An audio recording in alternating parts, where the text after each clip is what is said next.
Hello friends, മഴതോരു മുമ്പിലേക്ക് എല്ലാവർക്കും സ്വാഗതം. അങ്ങനെ ഗോവർദ്ധനൻ അലീനെ കാണാൻ വരുന്ന സമയത്ത് ഹരിയെയും രോഹിതിനെയൊക്കെ പോലീസ് സ്റ്റേഷനിലേക്ക് കാണാൻ പോയിരുന്നു. പക്ഷേ അവരെയൊന്നും കാണാൻ പറ്റിയില്ല. വേറൊരു ഗസ്റ്റ് ഹൗസിലെന്തോ മാറ്റിയിട്ടുണ്ട്. അവിടെയാണ് ചോദ്യം ചെയ്യലും കാര്യങ്ങളും ഒക്കെ. നമുക്ക് കൂടുതലായിട്ടൊന്നും ഇടപഴകാൻ പറ്റില്ലെന്ന് തോന്നുന്നില്ല. ഒരു വക്കീലിനെ എന്തായാലും ഏർപ്പെടുത്താം, അതുമാത്രമേ നമുക്കിനി പറ്റത്തുള്ളൂ എന്ന് ഗോവർദ്ധനൻ പറയുന്നുണ്ട്. അല്ലെങ്കിൽ തന്നെ ഇതിനൊക്കെ ആവശ്യമുണ്ടല്ലോ. എന്തിൻ്റെ ആവശ്യമായിരുന്നു ഇവനൊക്കെ? അഴിച്ചു വിട്ടേക്കുമല്ലായിരുന്നോ? അതുകൊണ്ട് കുറച്ച് അനുഭവിക്കണം.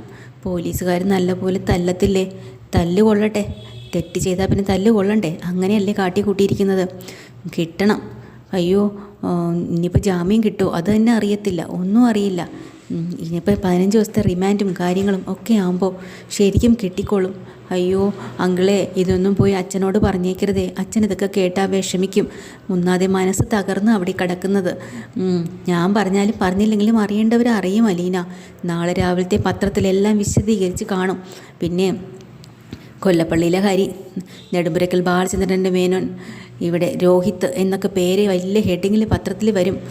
നല്ലപോലെ അഭിമാനിക്കാമല്ലോ എല്ലാവർക്കും. എന്നിട്ടോ ഒരു പെങ്കൊച്ചിനെ, പാവം പിടിച്ച ഒരു പെങ്കൊച്ചിനെ പീഡിപ്പിച്ചെന്നും പീഡിപ്പിച്ച സ്ഥലവും എങ്ങനെയൊക്കെയാണ് ചെയ്തതെന്നും ഒക്കെ വിശദീകരിച്ച് തന്നെ എഴുതിക്കൊള്ളും. പിന്നെ പോരാഞ്ഞിട്ട് മക്കളെയൊക്കെ കൊണ്ട് ഇവിടെ തെളിവെടുപ്പിന് വരും. ഇപ്പം എല്ലാം കൊണ്ടും നല്ല കാര്യം തന്നെയാണ് നടക്കാൻ പോകുന്നത് എന്നൊക്കെ ഇങ്ങനെ പറയണ്ടോ. അപ്പോൾ അലീന ആകെ ടെൻഷനായിട്ടൊക്കെ നിൽക്കുകയാണ്. എന്തായാലും ഒരു വക്കീലിനെ ചെന്ന് എത്രയും വേഗം കാണാം അലീന. എന്തെങ്കിലും കാര്യങ്ങളുണ്ടെങ്കിൽ വിളിച്ച് അറിയിച്ചോളാം എന്നും പറഞ്ഞ് അയാൾ താഴേക്ക് ഇറങ്ങി വരുമ്പോൾ ബബിതയ്ക്ക് നല്ല ദേഷ്യമുണ്ട്. എന്താ അങ്കിൾ വന്നത്? അച്ഛൻ എന്തൊക്കെ കാര്യങ്ങളാണ് പറഞ്ഞയച്ചത്? ഞാനതെല്ലാം അലീനയോട് പറഞ്ഞിട്ടുണ്ട് ബബിതേ. അല്ല, ഈ അലീന ആരാ അങ്കിളെ ഇവിടുത്തെ? പറഞ്ഞു. അലീന അച്ഛൻ്റെ മക്കളെന്ന് പറഞ്ഞാൽ ഞങ്ങളല്ലേ? അതോ ഞങ്ങൾ ഇവിടുത്തെ വീട്ടു ജോലിക്കാരിയും അവൾ മാത്രം അച്ഛൻ്റെ മകളോ? അങ്ങനെയാണോ? ഞങ്ങൾ ഇവിടുത്തെ അച്ഛൻ്റെ മകൾ തന്നെയാണ്. ഞങ്ങൾക്ക് അറിയാൻ പാടില്ലാത്ത ഒളിച്ചിട്ടുള്ള കാര്യങ്ങളൊന്നും പറയേണ്ട ആവശ്യമില്ല. അലീനോട് പറയുന്ന കാര്യം ഞങ്ങളോട് എന്താ പറയാൻ പറ്റത്തില്ലേ എന്ന് ബബിത ദേഷ്യം പിടിച്ച് ചോദിക്കുമ്പോൾ ഗോവർദ്ധനം പറയാം, എൻ്റെ പൊന്നു ബബിത മോളെ, ഒന്ന് അടങ്ങി നിൽക്ക്, തറയിൽ നിൽക്ക്, എന്നിട്ട് സംസാരിക്കുക. നീ ഒരു കാര്യം മനസ്സിലാക്കണം. നിൻ്റെ അമ്മ 2 കൈയും കാലും ഒക്കെ ഒടിഞ്ഞ് ആശുപത്രിയിൽ ICUവിലാണ്. അച്ഛൻ അതിൻ്റെ തൊട്ടപ്പുറത്ത് ആശുപത്രിയിൽ നെഞ്ചുവേദനയായിട്ടും അറ്റാക്കായിട്ടും കിടപ്പുണ്ട്. ഒരു സഹോദരനുള്ളതാണെങ്കിൽ പീഡന കേസിൽ പ്രതിയായിട്ട് ഇപ്പം പോലീസ് സ്റ്റേഷനിൽ പോലീസിൻ്റെ ഇടിയും കൊണ്ടുകൊണ്ട് കിടക്കുകയാണ്. ഇതിനിടയ്ക്ക് എന്ത് ചെയ്യണം ഏത് ചെയ്യണം എന്ന് അറിഞ്ഞുകൂടാതിരിക്കുന്ന സമയത്ത് ഇങ്ങനെയുള്ള സംസാരമൊന്നും നല്ലതല്ല. കുറച്ചുകൂടെ വിവേകത്തോടെ സംസാരിക്കുക എന്നും പറഞ്ഞ് അയാൾ അവിടെ നിന്ന് ഇറങ്ങിപ്പോണം കേട്ടോ. ബബിതയ്ക്ക് നല്ല ദേഷ്യം വരികയാണ്. അലീന അങ്ങോട്ട് വന്നിട്ട് ചോദിക്കുക, ബബിതേ നിനക്ക് എന്താ അറിയേണ്ടത്? എന്നോട് ചോദിക്കുക. എനിക്കൊരു കുന്തവും അറിയണ്ട. അല്ലെങ്കിൽ അറിയണമെങ്കിൽ തന്നെ നിന്നോട് ചോദിച്ചിട്ടാണോടി ഞാൻ അറിയേണ്ടത്? നീ ആരാടി ഇവിടുത്തെ? നീ വലിയ മഹാറാണിയാണോ? മറ്റുള്ളവർക്ക് നീ വലിയ രാജ്ഞിയായിരിക്കും, പക്ഷേ എനിക്ക് അങ്ങനെയല്ല. എനിക്ക് നീ പുല്ല് വിലയാണ് ഞാൻ കൽപ്പിച്ചിട്ടുള്ളൂ. എൻ്റെ തലമുടി താരൻ്റെ അത്ര വില പോലും നിനക്ക് ഞാൻ കൽപ്പിച്ചിട്ടില്ല. അവളോട് ചോദിക്കുന്നത് അത്രേ, അവളോട്. ഒന്ന് പോടി അങ്ങോട്ട് എന്നും പറഞ്ഞു ബബിത അവിടെ നിന്ന് അങ്ങോട്ട് പോവാണ് കേട്ടോ. കൃഷ്ണയ്ക്ക് നല്ല വിഷമമുണ്ട്. കൃഷ്ണ അടുത്ത് വന്ന് അലീനോട് ചോദിക്കുന്നു, ചേച്ചി ഇനി എന്തൊക്കെയാണ് നടക്കാൻ പോകുന്നത്? എനിക്കറിയില്ല മോളെ, ഒന്നും എനിക്കറിയില്ല. എന്തായാലും നമ്മൾ മുന്നോട്ട് തന്നെ പോവും. ഒരു വക്കീലിനെ കാണാമെന്ന് അങ്കിൾ പറഞ്ഞിട്ടുണ്ട്, അതിന് വേണ്ടിയിട്ട് പോയിരിക്കുക എന്ന് പറഞ്ഞ് അവരങ്ങനെ സങ്കടപ്പെടുവാണ് കേട്ടോ. ഈ സമയത്ത് കൊല്ലപ്പള്ളിയിലാണെങ്കിൽ ഒരുപാട് നാട്ടുകാരെല്ലാം കൂടെ വന്ന് ആ വീട് തല്ലിപ്പൊളിക്കുന്ന രീതിയിൽ ഗേറ്റിലൊക്കെ വന്ന് അടിക്കുകയും ബഹളം വയ്ക്കുകയും കല്ലെറിയുകയും ഒക്കെ ചെയ്യുന്നുണ്ട്. അപ്പോഴാണ് അകത്ത് നിന്നും കൊണ്ട് കമല ആകെ ടെൻഷൻ പിടിച്ചിട്ട് മനു ഒന്ന് ഓടി വാടാന്ന് വിളിക്കുക. മനു നാണക്കേട് കാരണം മുറിക്കകത്ത് തന്നെ ഇരിക്കുകയാണല്ലോ.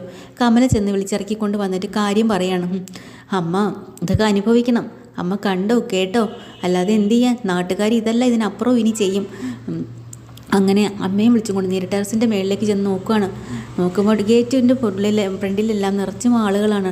കല്ലെറിയുന്നു, ഗേറ്റ് തല്ലിപ്പൊളിക്കുന്നു, മതിൽ ചാടിക്കാൻ ശ്രമിക്കുന്നു, ഒക്കെ ചെയ്യണം. അങ്ങനെ ഇവർ പേടിക്കുകയാണ് കേട്ടോ. എടാ എന്തെങ്കിലും ഒന്ന് ചെയ്യ്, നീ പോലീസിനെങ്കിലും ഒന്ന് വിളിക്കുമെന്ന് പറയാം. അങ്ങനെ കമലോട് പറയാണ് മനു, അമ്മ താഴേക്ക് പൊക്കോ, ഞാൻ വേണ്ടത് ചെയ്തോളാം. അങ്ങനെ പോലീസ് എന്തോ അതുവഴി വരുന്നുണ്ട് ഒരു ജീപ്പിൽ.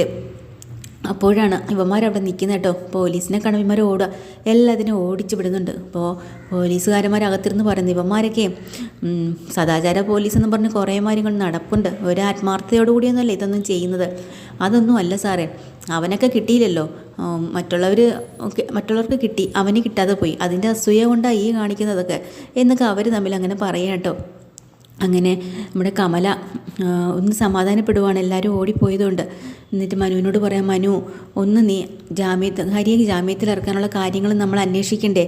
എന്തിനാ അമ്മ അവനെ ജാമ്യത്തിൽ ഇറക്കാൻ വേണ്ടി ഞാൻ പോണത്?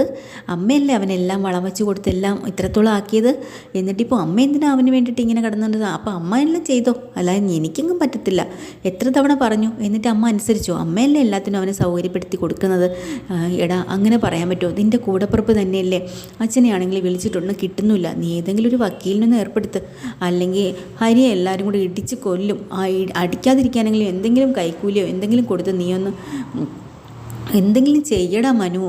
അമ്മേ, കിട്ടാനുള്ളതെല്ലാം പോലീസിൻ്റെ നിധിനകം അവന് കിട്ടിക്കഴിഞ്ഞിട്ടുണ്ടാവും. ഇനി സബ് ജയിലിൽ ചെല്ലുമ്പോൾ ബാക്കിയും കൂടെ കിട്ടിക്കൊള്ളും. അമ്മ പേടിക്കണ്ട. എനിക്കിതൊന്നും പറയാനെടുക്കാനൊന്നും പറ്റത്തില്ല. എനിക്ക് നാണം കെട്ടെ ഇറങ്ങാൻ പോലും പറ്റാത്ത അവസ്ഥയില്ല. എടാ, പിന്നെ ഒരു സമാധാനമുള്ളത് രോഹിത്ത് കൂടെ ഉണ്ടല്ലോ എന്നാണ്. കൊള്ളാം, നല്ല കാര്യം. അപ്പം അമ്മയ്ക്ക് അതാണ് സമാധാനം അല്ലേ? രോഹിത്ത് കൂടെ ഉണ്ടല്ലോ എന്ന്. കൊള്ളാം, ഇങ്ങനെ തന്നെ ആവണം. പക്ഷേ അമ്മേ, ഞാൻ ഒരു കാര്യം ചോദിക്കട്ടെ? ഇതിനെല്ലാം കാരണക്കാരി ആ അലീന തന്നെയല്ലേ? പിന്നല്ലാതെ അവൾ മുടിഞ്ഞവൾ, അവളൊറ്റ ഒരുത്തി കാരണമാണ് ഈ വീട്ടിലെ അവിടുത്തെ വീട്ടിലും ഒക്കെ പ്രശ്നങ്ങളുണ്ടാക്കി നമ്മൾ ആ മക്കളെ എത്രത്തോളം വഴിതെറ്റിച്ചത്. അത് ശരി. അപ്പോൾ ഞാൻ ഉദ്ദേശിച്ചത് എന്തായാലും ഞാൻ വിചാരിച്ചതൊന്നും മാറാൻ പോകുന്നില്ല. ഇനി എത്ര തന്നെ കാലങ്ങൾ കഴിഞ്ഞാലും അമ്മയുടെ സ്വഭാവവും രീതികളൊന്നും മാറാനും പോകുന്നില്ല. അതുകൊണ്ട് അവിടെ കിടന്നവൻ അനുഭവിച്ചോട്ടെ, എനിക്കും പറ്റത്തില്ല എന്നിങ്ങനെ മനു ദേഷ്യത്തോടെ പറഞ്ഞിട്ട് പോവാണ് കേട്ടോ. അപ്പോൾ അകത്ത് കിടന്ന് മുത്തശ്ശി ഒരേ വിളി, എടാ മനു, എടാ മനു എന്ന്. അങ്ങനെ മനു നേരെ അകത്തേക്ക് ചെന്നിട്ട് ചോദിക്കുന്നുണ്ട്, എന്തിനാ മുത്തശ്ശി ഇങ്ങനെ ഇടന്ന് വിളിക്കുന്നത്? എടാ പുറത്ത് എന്താ സൗണ്ട്? ഭയങ്കര ബഹളമൊക്കെ കേൾക്കുന്നുണ്ടല്ലോ. അങ്ങനെ മനു മുത്തശ്ശിയുടെ അടുത്തേക്ക് വന്നിരുന്നിട്ട് പറയാ, മുത്തശ്ശി ഇവിടെ ചില അനിഷ്ട സംഭവങ്ങളൊക്കെ നടന്നിട്ടുണ്ട്, ഇപ്പം നടന്നുകൊണ്ടിരിക്കുകയാണ്. അതിനിപ്പോൾ മുത്തശ്ശിയോട് മറച്ച് വെച്ചിട്ട് യാതൊരു കാര്യമില്ല. ഞാൻ പറയുന്ന ശ്രദ്ധയോടെ കേൾക്കണം. എന്താണ് മോനെയുടെ കാര്യം? അതല്ലെന്നേ, നമ്മുടെ ഹരിയും കുറച്ച് കൂട്ടുകാരും കൂടെ ഹരി സ്നേഹിച്ചിരുന്ന ഒരു പെങ്കുച്ചിനെ ഒരു ബർത്ത്ഡേ പാർട്ടി ഉണ്ട് ഫ്രണ്ടിൻ്റെ എന്നും പറഞ്ഞ് അങ്ങോട്ട് വിളിച്ചുകൊണ്ട് പോയി ആ കുട്ടിയെ ഉപദ്രവിച്ചിട്ടുണ്ട്. അപ്പോൾ ഒരാളല്ല 3-4 പേര് ചേർന്നിട്ടുണ്ട്. വേറെ ആരുമില്ല, അവനും അവൻ്റെ 2 കൂട്ടുകാരും. അല്ലാതെ നമ്മളെ കൊല്ലപ്പള്ളി ഹരി മാത്രമല്ല, കടപ്പാട്ടുള്ള നമ്മുടെ രോഹിത്തിനെ അവൻ കൂട്ടിയിട്ടുണ്ട്. എല്ലാവരും കൂടെ ചേർന്ന ഈ ഒരു ക്രൂരകൃത്യം ചെയ്തത്.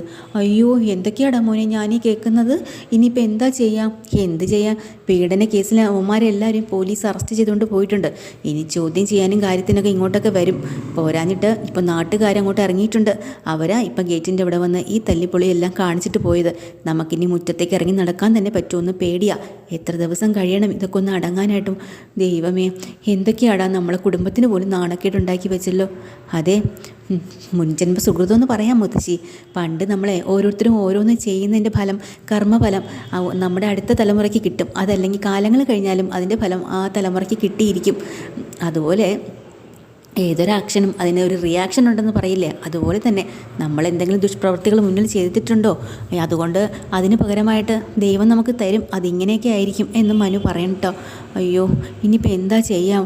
നമുക്കിനി എന്ത് ചെയ്യാൻ പറ്റും? ഒന്നും ചെയ്യാനില്ല. വരും വരായികളെല്ലാം നമ്മൾ അനുഭവിച്ചേ പറ്റുള്ളൂ. മുത്തശ്ശി, നീ ശിവനെയൊക്കെ വിളിച്ച് പറഞ്ഞിട്ടുണ്ടോ? അവർ കാര്യങ്ങൾ അറിഞ്ഞിട്ടുണ്ട്, പക്ഷേ അവരൊന്നും ഇപ്പോൾ സ്ഥലത്തില്ല. അച്ഛനെ ഞാൻ വിളിച്ചപ്പോൾ കിട്ടുന്നില്ല. അവിടുന്ന് വേറെ ഏതോ സ്ഥലത്തേക്ക് മാറിയിട്ടുണ്ട്. അതുകൊണ്ട് തന്നെ അതൊന്നും പെട്ടെന്ന് നടക്കുന്ന കാര്യമല്ല മുത്തശ്ശി. ഇനി എന്താ ചെയ്യാന്ന് എനിക്കും അറിയത്തില്ല. മുത്തശ്ശി സമാധാനമായിട്ട് ഇരിക്കും, വരുന്നത് പോലെ കാണട്ടെ, ഇവിടെ കിടന്ന് ഉറങ്ങിക്കോ എന്ന് പറഞ്ഞ് മനു മുത്തശ്ശിക്ക് സമാധാനമൊക്കെ കൊടുത്തിട്ട് പുറത്തേക്ക് ഇറങ്ങി പോവാണ് കേട്ടോ. കുറച്ച് കഴിയുമ്പോൾ പോലീസ് വരുന്നുണ്ട്. നമ്മുടെ ഹരിനെ തെളിവെടുപ്പിനായിട്ട് ഹരിയെയും കൊണ്ട് നേരെ വീട്ടിലേക്ക് വരുവാണ്. എന്നിട്ട് കമലയുടെ മുന്നിലേക്ക് ഒരൊറ്റ തള്ളാൻ കൊണ്ടിട്ട് കൊടുക്കണം കേട്ടോ. ഹരിക്കാണെങ്കിൽ ഒരു കൂസലും ഇല്ല. മനുവിനെയൊക്കെ ഇങ്ങനെ ദേഷ്യത്തോടുകൂടി നോക്കുക. മനു എന്തോ തെറ്റ് ചെയ്തതുപോലെയാണ് അവൻ നോക്കുന്നത്. എന്നിട്ട് കമലരെ മുന്നിലേക്ക് കൊണ്ട് തള്ളിയിട്ട് കൊടുക്കുന്നുണ്ട് സ്വന്തം മകൻ ചെയ്ത വീരകൃത്യങ്ങളും ഒക്കെ അറിയാൻ വേണ്ടിയിട്ട്. ഇതൊക്കെ എൻ്റെ എപ്പിസോഡിൽ ഡീറ്റെയിൽഡ് എപ്പിസോഡുമായി വീണ്ടും വരാം. ചാനൽ ഇഷ്ടമായി ലൈക്ക് ചെയ്യുക, സബ്സ്ക്രൈബ് ചെയ്യുക. താങ്ക്